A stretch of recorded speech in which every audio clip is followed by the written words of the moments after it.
I do think transparency matters. I mean, Liver King's a great example. I got this way. I changed my life because I did X, Y, or Z thing. I ate bull testicles and raw meat all the time, yeah.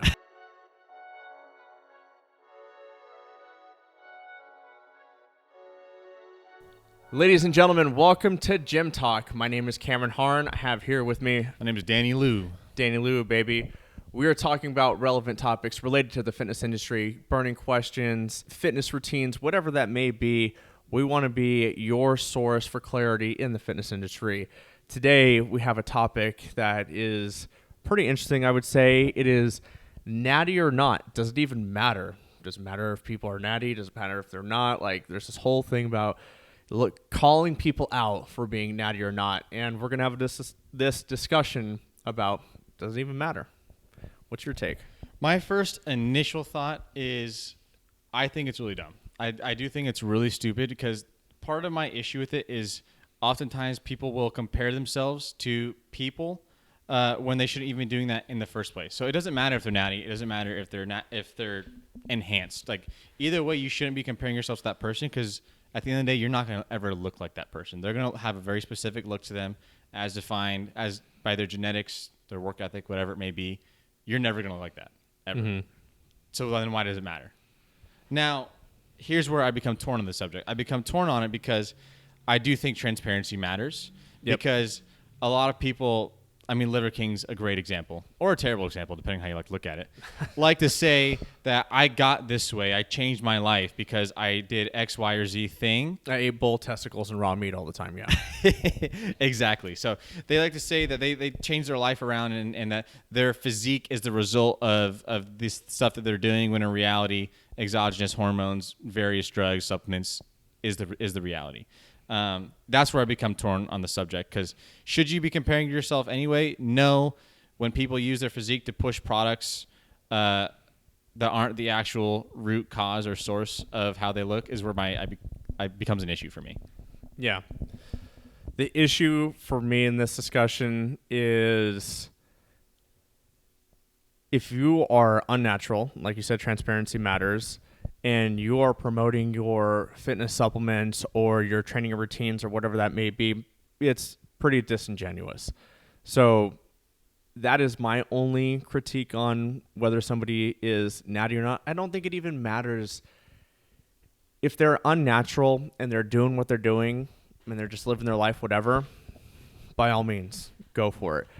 But if you're promoting your training routines or supplements, whatever that may be, like Liver King was doing, saying that he's eating raw meat and here are his supplement regimens and stuff, and if you do what he does, you're going to look like him, that is completely disingenuous. It's not okay. You're a charlatan at that point, and it's not realistic to tell people, do this and you're going to look like me. But where the issue comes in for me is I understand what you're saying, and I feel the same way about the Liver King situation. But then on the other hand, I don't think just because someone takes drugs or hormones and to become bigger and look better, I don't think that necessarily discredits the information or the work that they do inherently. Because you can take drugs and still be right and still follow the studies and follow the science and promote good health, proper health. I think where it becomes a little like out of left field for me is when people bring this new thing. I got this special thing that I do that nobody else does that sets me apart, and that's why I look like this. That's where it throws me out of left field. There's a lot of people like Mike Israetel, great example. Absolute meathead, probably juiced out of his freaking mind, but he puts out good content from time to time, and he does follow the studies. So that doesn't mean, so it doesn't like inherently discredit his work and what he does, but I do think there's a little bit of human bias in the sense that a lot of people will see a physique and then automatically give them bonus points for the knowledge that they give out because they looked at the way they do. Whereas someone might be a scrawny little guy, be a doctor, like Andy Galpin, great example. He is not a massive bodybuilder like Dr. Mike Israetel, but who probably knows more about how to build muscle, how to build strength. If I were to lean anywhere, I'd probably lean towards Galpin. Yeah. But people look at the physique that Israetel has and they go, he's walked the walk. He must know what he's talking about. Because physiques have been the marketing strategy for bodybuilding and for the fitness industry since it began. People who are more jacked automatically get more credibility because they have a better physique than most. Sam Sulek is the same way, right? The guy is just jacked out of everybody's mind. And he's, people look at his training routines and stuff and like, man, he knows what he's doing, but his physique is also one of one. You could take the same concoction of drugs that he's taking and you probably will not look like him. Yeah, and that's my issue with Natty knots. Why I think they don't matter to most people is because, like I said, you're never gonna look like them. So why should it matter? Stop comparing yourself. But when it does matter is when it becomes a marketing technique, like you're saying. That's when it becomes disingenuous and an actual issue. But the issue is that just because Sam Sulek is a great example, he follows the basics. He does everything right.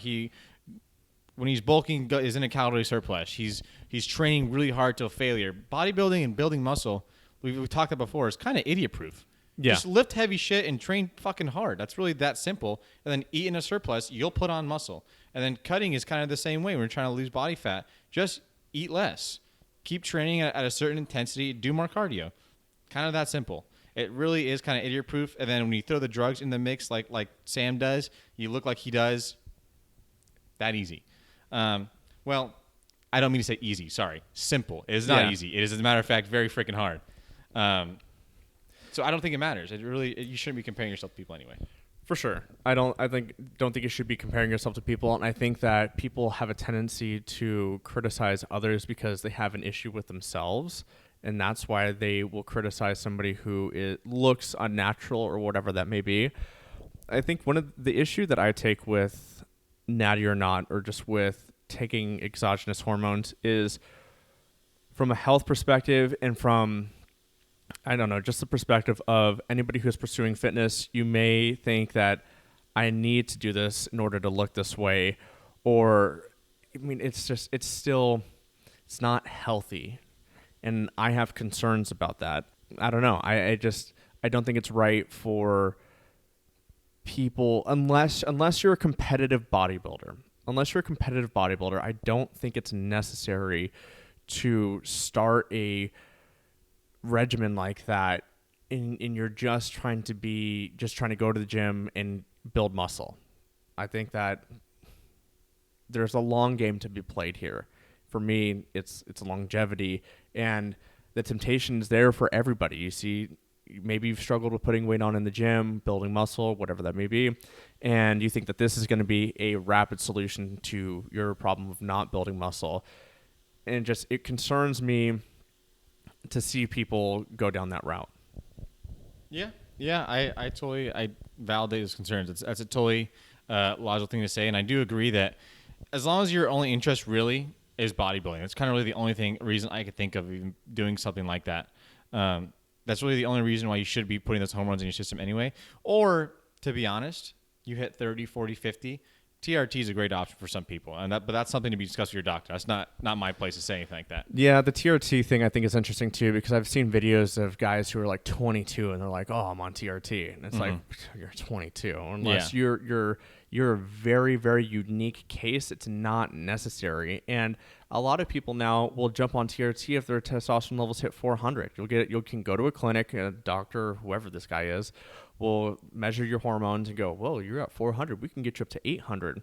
And one of the interesting things that I thought about with TRT is there's a natural circadian rhythm to our testosterone levels.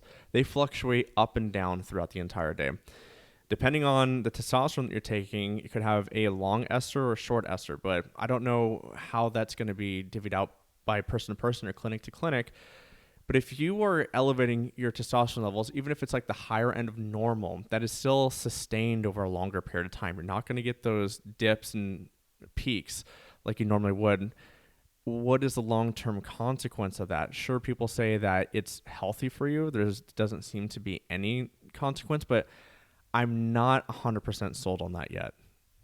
I don't know. I feel like we've seen over time, over the past probably 50, 60, 70 years, people taking various forms of testosterone with little to no consequence.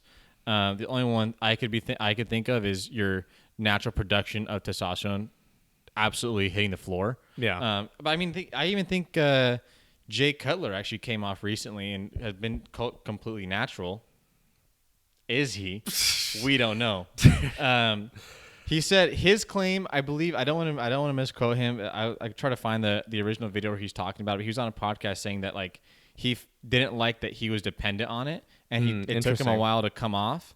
And he said his testosterone recovered after only, I want to say he said like 8 months. I find that so incredibly hard to believe with how much he was taking for how long. Yeah, I'm not sure how much I believe that, but that's a conversation for a different day. I'll try to find that video. Maybe we can talk about it. But I'm torn on the natty or not thing still a little bit.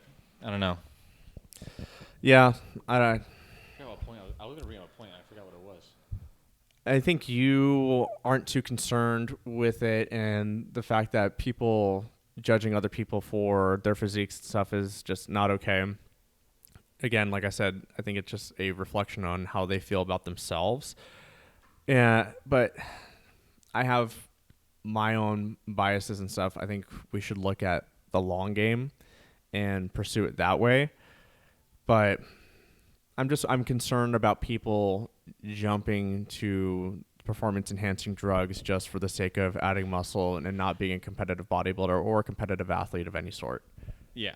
Yeah. If we're talking about sports specifically, my personal thing, freaking go ahead and take it. If you're like a basketball player, baseball player, whatever it is, there's such a high demand on professional athletes. They need to recover. It is ridiculous to think, and that is the whole point. It's like you expect them to play at the highest level every single day. Do they need to recover?